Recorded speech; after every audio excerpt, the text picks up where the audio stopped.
Hello and welcome to Law Seekho. Now picture a scenario. Suppose you're a practicing advocate and you represented the best of your client's interest before a court, yet you were unable to get a favorable relief. And the reasons can be multiple. It can be a very tough proposition of law or the exigencies of the facts of the case which are very challenging. Your client nevertheless feels aggrieved and approaches the consumer forum with the allegation that his counsel rendered deficient services. Now here, will you be held liable under the Consumer Protection Act? So this was precisely a question of law that the Supreme Court has recently answered in the case of Bar of Indian Lawyers represented through its president versus D.K. Gandhi, PS, National Institute of Communicable Disease. Here, a division bench of Honorable Justices Bela M. Trivedi and Pankaj Mittal of the Supreme Court, they answered this proposition in a negative, saying that advocates cannot be held liable for deficiency in services under the ambit of the Consumer Protection Act. The Supreme Court's decision, it can be discussed under three heads. So the court first dealt with the intent of the Consumer Protection Act while holding that this act was to cater to unfair trade practices and business practices, and it does not apply to professionals like doctors and lawyers.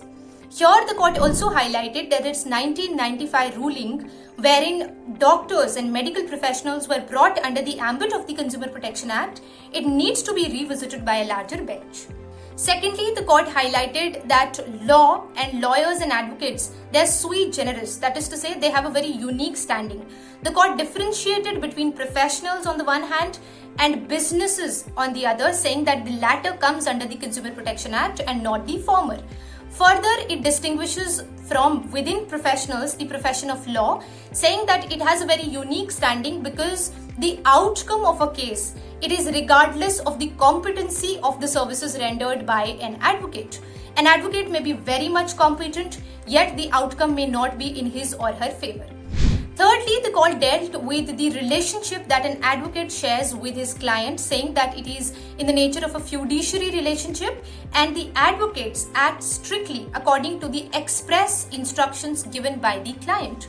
So overall, the court held that if we have a look at Section 2, subsection 42 of the Consumer Protection Act of 2019, which defines the term services, then the services rendered by an advocate, it falls under the ambit of services of or contract of a personal nature, and it is expressly excluded from the definition of services under the section.